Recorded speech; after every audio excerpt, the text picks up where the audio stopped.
বাসের ভেতরটা শান্ত, কোথাও মোবাইলের আলো, কেউ বা হেডফোন কানে দিয়ে জানালা দিয়ে তাকিয়ে আছে, আবার কেউ গভীর ঘুমে হেলান দিয়ে বসে আছে সিটে।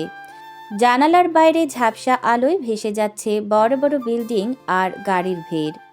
সাজ আর আরশান দুজনেই দাঁড়িয়ে আছে। তখন হঠাৎই সামনে থেকে ধাক্কা লাগে। ভিড়ের চাপে সাজ পুরোপুরি ভারসাম্য হারিয়ে সরাসরি গিয়ে পড়ল আরশানের বুকের উপর। সাজের চুলের ঘ্রাণে এক ঝটকায় ভরে উঠল আরশানের নিঃশ্বাস। সাজও চমকে উঠল, নিজের অবস্থাটা বুঝে দ্রুত সরে দাঁড়ালো। আরশানের ভ্রু কুঁচকে গেল, মুখে স্পষ্ট বিরক্তি ফুটে উঠল। সাজ কুণ্ঠিত দৃষ্টিতে তাকালো ওর দিকে। আরশানের বুকে সাদা শার্টে লালচে দাগ লেগে আছে। কাছে তাকিয়ে বুঝল ওটা আসলে তার লিপস্টিকের দাগ। সাজের বুক ধড়ফড় করতে লাগলো। লজ্জা, অস্বস্তি আর অপরাধবোধ মিলে কি করবে বুঝে উঠতে পারল না। দ্রুত নিজের ব্যাগ থেকে একটা ছোট রুমাল বের করলো। সরি, আমি আমি ইচ্ছে করে করিনি। সে কাপা হাতে রুমাল দিয়ে শার্টটা মুছতে গেল, কিন্তু মুহূর্তেই আরশানের শক্ত হাত তার কবজি চেপে ধরল। গলায় বিরক্তি ভরা কণ্ঠ ভেসে এলো, লাগবে না। সাজ হকচকিয়ে গেল, তার চোখে আতঙ্কের ছায়া ফুটে উঠল। বিশ্বাস করুন, আমি সত্যি ইচ্ছে করে করিনি। আরশানের ঠোঁট শক্ত হয়ে গেল, মাথার ভেতর বারবার একটাই কথা বাজছিল, কেন যে আজকে এই বাসে উঠতে এলো। বললাম না লাগবে না। সাজ নিঃশব্দে হাত সরিয়ে নিল, মুখটা লাল হয়ে উঠল লজ্জা আর অস্বস্তিতে। বাস তখনও তার নিয়মিত চলছিল, কিন্তু দুজনের মাঝের নীরবতা আরও ভারী হয়ে উঠল। সাজ মাথা নিচু করে রুমালটা আবার ব্যাগে ভাঁজ করে রাখল। বাইরে তাকানোর চেষ্টা করলো, কিন্তু নিজের মনের ভেতরের অস্থিরতা আড়াল করতে পারছিল না। আরশান তখন ফোন বের করে দ্রুত একটা মেসেজ টাইপ করলো, তারপর বিরক্ত মুখে ফোনটা পকেটে ঢুকিয়ে দিল। ওপরের হ্যান্ডেল ধরতে হাত বাড়ালো, ঠিক তখন বাসটা হঠাৎ একটা বড় ঝাঁকুনি খেলো। ভিড়ের চাপে সে ভারসাম্য হারিয়ে তার হাত গিয়ে লাগলো সোজা সাজের গালে। ঠাস করে হালকা শব্দ হলো। সাজ হতভম্ব হয়ে তাকিয়ে রইল, চোখে মুখে বিস্ময় আর অস্বস্তি। আপনি আমাকে চড় মারলেন? কথাটা শোনার পর চারপাশের যাত্রীরা একসাথে ঘুরে তাকালো। কানে কানে গুঞ্জন ছড়িয়ে পড়ল। দুজন লোক দাঁড়িয়ে এগিয়ে এলো আরশানের দিকে। একজন গম্ভীর মুখে বলল, তুই মেয়েটাকে মারলি কেন? শরীরে এত তেজ? আরেকজনও চোখ রাঙালো। মেয়েদের উপর হাত তোলার, তাই না? দাঁড়াও, আজকেই শিক্ষা দেই। আরশান হালকা চোখ কুঁচকে তাদের দিকে তাকালো, মুখে বিরক্তি ফুটে উঠল। আমি মারিনি, অ্যাক্সিডেন্টালি হয়ে গেছে। কিন্তু তাতে কি? আশেপাশের কয়েকজন আবার হাসাহাসি শুরু করলো। এখন আবার ভালো ছেলে সাজতে দেখো, পুলিশ ডাকবে নাকি? পরিস্থিতি ঘোলাটে হয়ে উঠেছে। মানুষজন ফিসফিস করছে, কেউ আবার মোবাইল তুলে ভিডিও করতে চাইছে। আরশান গভীর একটা নিঃশ্বাস ফেলল, মনে মনে নিজেকেই দোষ দিল। কেন যে আজ পাবলিক বাসে উঠতে হলো? একটার পর একটা ঝামেলা হচ্ছেই। যদি আগে জানতো এমন ঝামেলা হবে, তাহলে হাঁটতেও রাজি ছিল। তারপর ঠান্ডা স্বরে বলল, আমার গার্লফ্রেন্ডকে আমি কি করব না, ওটা তোকে বলে করতে হবে? তখন সবাই একসাথে তাকালো সাজের দিকে। যে ছেলেটা একটু আগে ঝাঁপিয়ে পড়ছিল সে চোখ কুঁচকে বলল, গার্লফ্রেন্ড। আরশান ঠোঁটে হালকা বাঁকা হাসি ফুটিয়ে তার শার্টের বুকের দিকটা দেখালো। সাদা কাপড়ে স্পষ্ট লিপস্টিকের দাগ। প্রমাণ চাইলে দেখ। সাজ স্তব্ধ হয়ে গেল, বিস্ময়ে চোখ দুটো গোল হয়ে গেল। বলে কি এই লোক? গার্লফ্রেন্ড? ওকে গার্লফ্রেন্ড বানিয়ে ফেললো? সে তো জীবনে কোনোদিনও এই লোকটাকে দেখেনি। কি অবলীলায়, কি দৃঢ়তার সাথে লোকটা বলে দিল সে নাকি তার গার্লফ্রেন্ড। সে কিছুতেই বুঝতে পারছিল না এই লোকটা কতটা ঠান্ডা মাথায় মুহূর্তে পরিস্থিতি নিজের পক্ষে ঘুরিয়ে দিল। সাজ দাঁত চেপে বলল, আপনি মিথ্যে বললেন কেন? আশান এবার সাজের দিকে তাকালো। রাগে মুখটা ফুলে আছে সাজের। সে সামান্য ঝুঁকে এলো, এতটাই কাছে যে সাজের কানে গরম নিঃশ্বাস এসে লাগলো। তোমার জন্য আমি ঝামেলায় পড়ব, সেটা কি আমি বসে বসে দেখব? ভুলে যেও না, এটা তোমার জন্যই হয়েছে, তাই চুপচাপ মেনে নাও। নাইলে নাইলে সোজা এখান থেকে ফেলে দেবো। Mind it. সাজ বিড়বিড় করে বলল, নির্লজ্জ কোথাকার। রাগে ফুঁসতে ফুঁসতে সাজ তাকিয়ে রইল ওর দিকে।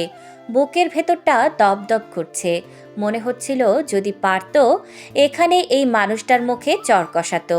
তখন বাসটা হালকা ব্রেক কষতেই থামলো। মুহূর্তের মধ্যে যাত্রীরা ধাক্কাধাক্কি করে নামতে শুরু করলো। সাজ দ্রুত ভিড় ঠেলে নেমে গেল। তার ভ্রু কুঁচকে আসে, চোখে এখনো রাগ জমে আছে।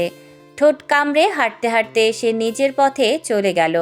আরশানও নামলো, কিন্তু ওর ভঙ্গিতে সেই আগের মতোই নির্বিকার ভাব। সামনের দিকে ধীরে ধীরে হাঁটতে শুরু করলো। একবারও চোখ ঘুরিয়ে দেখলো না আশেপাশে কে আছে। দুজন দুদিকে এগিয়ে গেল। সাজ ডানে মোড় নিল, আরশান বাঁদিকে। পেছনে ফিরে কেউ কাউকে আর দেখল না। আরশান বিরক্ত মুখে অফিসে ঢুকলো। জরুরি একটা ফাইলও ঘরে থেকে গিয়েছিল, সেটাই আনতে গিয়ে বাসে উঠতে বাধ্য হয়েছিল। অথচ বাসে সেই ঘটনাটা তার মেজাজ আরও খারাপ করে দিল। অফিসের দরজা ঠেলে ভেতরে ঢুকতেই দেখল নির্ভান আর জায়রান দুজন আরাম করে বসে আছে। টেবিলে কফি, ল্যাপটপ খোলা। নির্ভান আরশানের দিকে চোখ কুঁচকে ওর শার্টের দিকে তাকালো। ওহ সালা, তুই তলে তলে টেম্পো চালাস অথচ আমাদের কিছুই বলিস না। আরশান চোখ ঘোরালো, বিরক্ত হয়ে বলল, চুপ কর তো, মাথা খারাপ করিস না। জায়রান শার্টের বুকের দিকে আঙুল দেখিয়ে বলল, এই দাগটা কি রে শান? ফুলে আছে কেন? কার সাথে প্রেম করেছিস বল? আমরা কিন্তু তোর পুরনো বন্ধু। লুকোনো প্রেমের গল্প জানার অধিকার আমাদের আছে। আরশান কফির কাপে চোখ রাখল। ঠোঁটে এক চিলতে বিরক্তি মিশানো হাসি এঁকে ধীরে বলল, যদি প্রেমই করতাম এতদিনে 2 বাচ্চার বাপ হয়ে যেতাম। নির্ভান আর জায়রান দুজনেই একসাথে হেসে উঠল। মিথ্যা বলিস না শান, ওই লিপস্টিকের দাগটা কিভাবে এলো তাহলে? আরশান ঠোঁট কামড়ে চুপ রইল কিছুক্ষণ। মনে পড়ল বাসে সেই মেয়েটার মুখ, তার চোখের রাগ, ঠোঁটে চাপা প্রতিবাদ। মুহূর্তের জন্য মুখটা ভেসে উঠতেই মাথা আরও গরম হয়ে গেল। গম্ভীর কণ্ঠে বলল, আজব একটা ঝামেলায় পড়েছিলাম জাইরান। জায়রান ভ্রু তুলল। ঝামেলা মানে? মেয়ে জড়িত? আরশান কটমট করে তাকালো ওদের দিকে। এই একটা দাগ দেখেই এত তদন্ত শুরু করছিস কেন? আরশান বিরক্ত মুখে চেয়ার টেনে বসল। ল্যাপটপের দিকে চোখ রাখলেও মাথার ভিতর তখনও ঘুরপাক খাচ্ছে বাসের ঝামেলাটা। শার্টের বুকের কাছের দাগটা আরও অস্থির করে তুলছে। নির্ভান আবার পাশ থেকে খোঁচা দিল। শান, এত সিরিয়াস কেন? আরশান চোখ পাকালো। কফির কাপটা জোরে টেবিলে নামিয়ে রেখে বলল, আমাকে একটা শার্ট এনে দে। আমার জন্য হয়তো মিটিংটা দেরি হয়ে যাচ্ছে, তাড়াতাড়ি চল তো। জায়রান চেয়ারে হেলান দিয়ে হেসে উঠল। ওরে বাবা, তোর এত তাড়াহুড়া? দাগটা ঢাকতেই নাকি এত চিন্তা? আরশান দাঁড়িয়ে গেল। এবার কণ্ঠে ধৈর্যহীনতা স্পষ্ট। জাইরান, আমি সিরিয়াস। আমার কেবিন থেকে নতুন একটা শার্ট এনে দে। এই অবস্থায় আমি ক্লায়েন্ট মিটিংয়ে যেতে পারবো না। এখন বুঝি কেবিন থেকে শার্ট এনে উদ্ধার করতে হবে? আরশান গম্ভীর চোখে তাকালো। তার দৃষ্টি তীক্ষ্ণ যে মুহূর্তেই চুপ হয়ে গেল। জায়রান এবার শান্ত গলায় বলল, বলেছি তো একটা ঝামেলা হয়েছে, ব্যাস, বাড়তি কিছু না।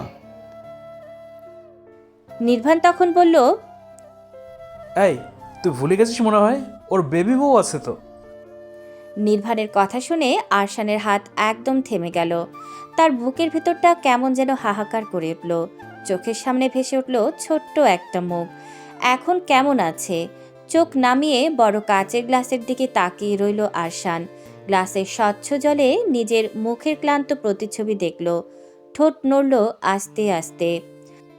ওকে ওকে স্পর্শের চাইতে এক নজর দেখার তৃষ্ণাই আমার আমার মন বেশি ব্যাকুল করে তোলে। অফিসের ভেতর হঠাৎ নিস্তব্ধতা নেমে এলো। নির্ভান আর জায়রান দুজনেই একে অপরের দিকে তাকালো। আরশানের চোখে সেই গম্ভীর শূন্যতা ওরা নতুন নয়, অনেকবারই দেখেছে। জায়রান মৃদু গলায় বলল, কেন কেন বলতে গেলি? জানিস তো, এটা ভাবতে গেলে ওর মুড অফ হয়ে থাকে। পরিস্থিতি হালকা করতে জায়রান কাঁধে হাত রেখে বলল, চল শান, মিটিংটা শেষ করতে হবে, ক্লায়েন্ট অপেক্ষা করছে।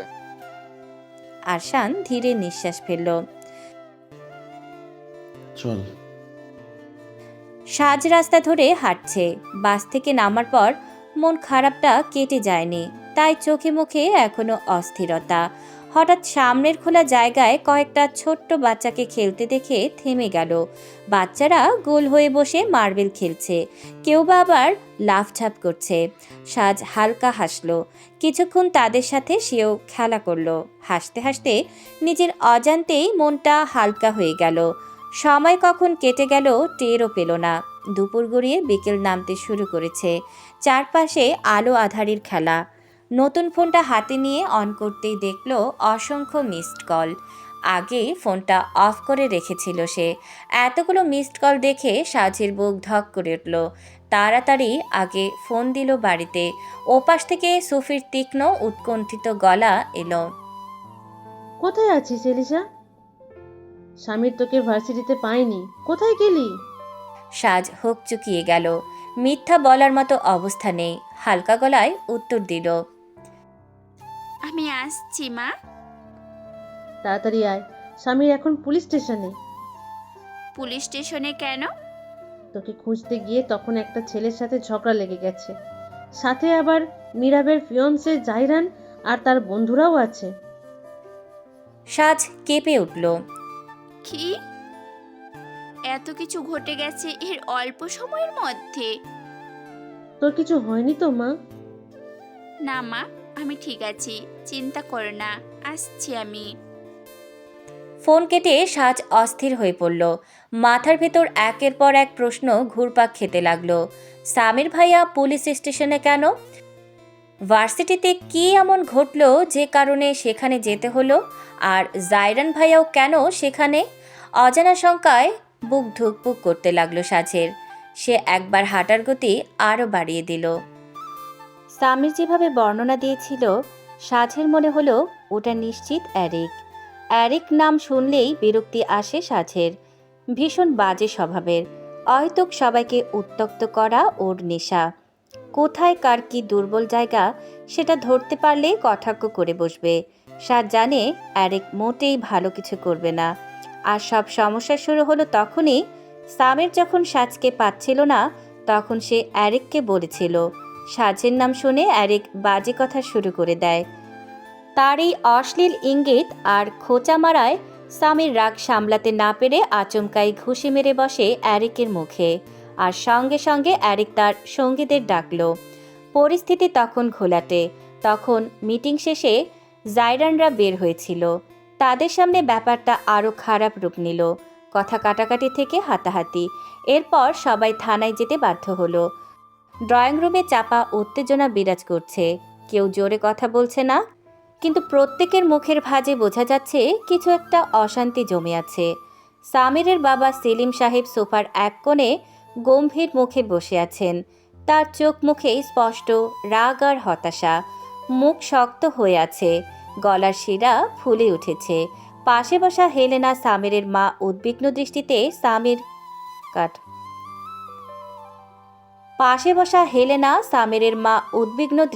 স্বামীর দিকে তাকাচ্ছেন। সাজের মা সোফিও একপাশে চেয়ারে সোজা হয়ে বসে আছেন। তার মুখেও এক ধরনের অস্বস্তি আর চিন্তার ছাপ। 2 তলার রেলিংয়ে হাত রেখে দাঁড়িয়ে আছে সাজ। ওর বুকের ভিতর কেমন ধকপক করছে। নিচের আলো আধারি ঘরে বসে থাকা মানুষগুলোকে পরিষ্কার দেখা যাচ্ছে, কিন্তু তাদের সামনে গিয়ে দাঁড়ানোর সাহস হচ্ছে না। সব কিছুই তো ওর জন্য হয়েছে। সেলিম সাহেব কর্কশ কণ্ঠে কথা শুরু করলেন। তুই ওই ছেলেটার সাথে লাগতে গেলি কেন সামির?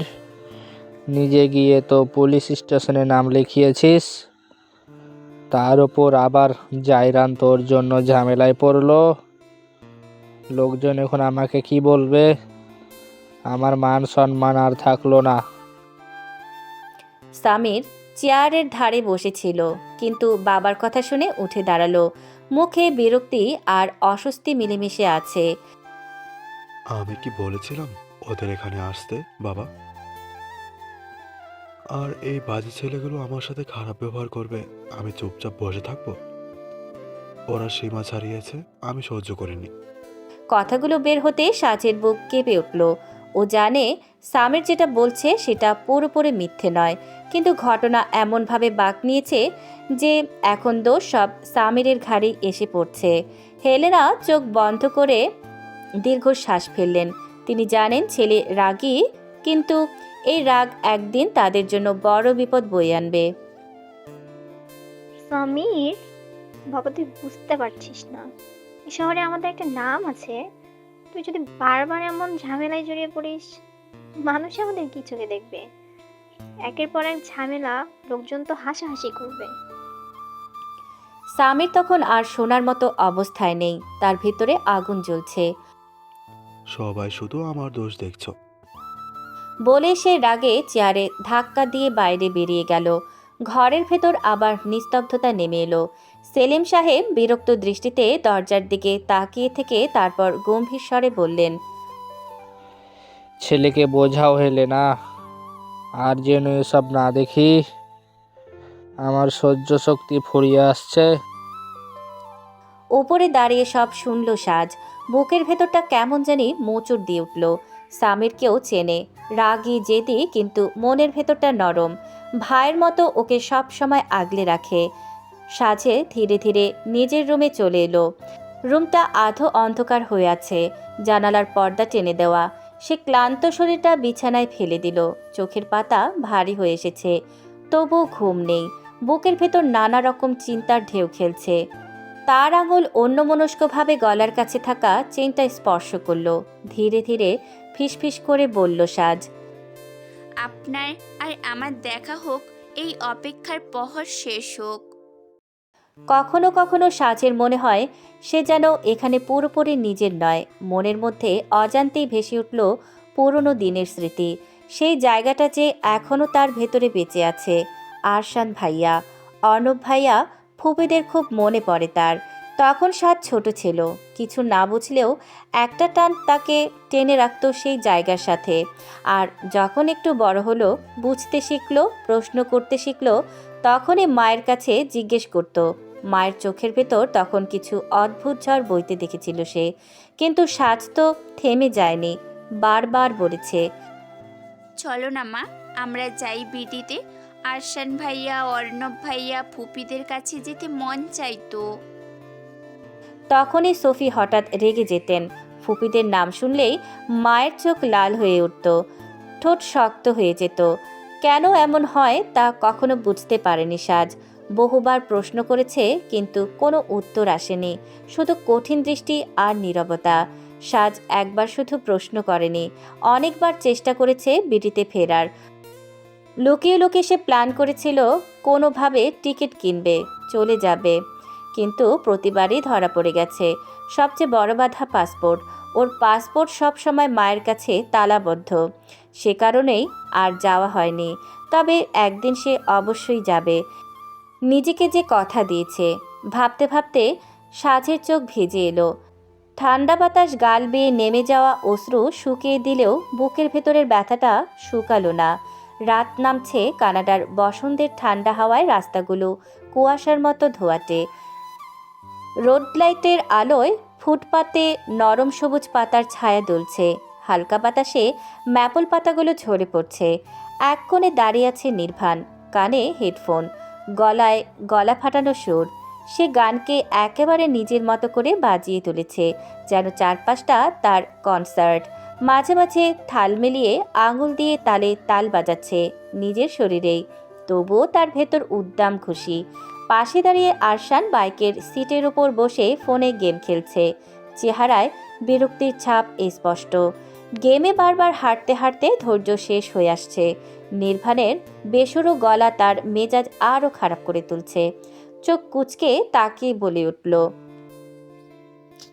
তোর মুখটা চুপ রাখবি, মাথা ধরছে আমার। নির্বাণ হেডফোন নামিয়ে চোরা হাসি দিয়ে তাকালো আরশানের দিকে। সালা, তোর সব কিছুতে তো বিরক্তি। গান গাইলেও বিরক্তি, খেললে বিরক্তি, শ্বাস নিলেও বিরক্তি। তখন পাশের বড় ফুলের দোকানের কাচের দরজা ঠেলে বের হয়ে এলো জাইরান। তার হাতে একগুচ্ছ ফুল। মীরাবের সাথে দেখা করতে যাবে একটু পরেই। নির্বাণ দুষ্টুমি ভরা চোখে তাকিয়ে হেসে বলে উঠল, তুই তো ছক্কা মেরে দিলি জায়রান। হ্যাঁ, আমাদের কি তোর চোখে পড়ে না? কয়দিন পর তো বিয়েই করে ফেলবি। জাইরান থেমে একবার ওদের দিকে তাকালো, ঠোঁটে হাসি। আমি কি তোদের বেঁধে রেখেছি নাকি? পছন্দ হলে করে নে।